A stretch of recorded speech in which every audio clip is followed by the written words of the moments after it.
కీర్తనల గ్రంథం 2వ అధ్యాయం. అన్యజనులు ఏల అల్లరి రేపుచున్నారు, జనములు ఏల వ్యర్థమైన దానిని తలంచుచున్నవి.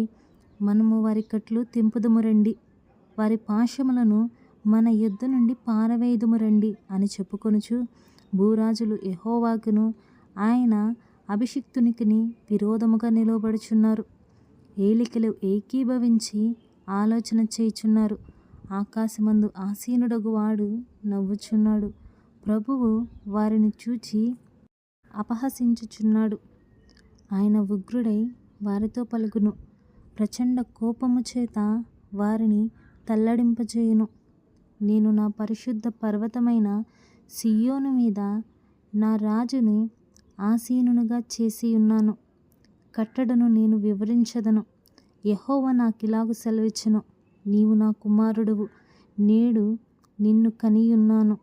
నన్ను అడుగుము, జనములను నీకు స్వాస్థ్యముగాను భూమిని దిగంతముల వరకు సొత్తుగాను ఇచ్చెదను. ఇనుప దండముతో నీవు వారిని నలుగగొట్టెదవు. కుండను పగులగొట్టినట్టు వారిని ముక్క చెక్కలుగా పగలగొట్టెదవు. కాబట్టి రాజులారా వివేకులై యుండుడి, భూపతులారా బోధనొందుడి. భయభక్తులు కలిగి యెహోవాను సేవించుడి. గడగడ వణుకుచు సంతోషించుడి. ఆయన కోపము త్వరగా రగులుకొనును. కుమారుని ముద్దు పెట్టుకొనుడి, లేని యెడల ఆయన కోపించును. అప్పుడు మీరు త్రోవ తప్పి నశించెదరు. ఆయనను ఆశ్రయించు వారందరూ ధన్యులు. ఆమేన్.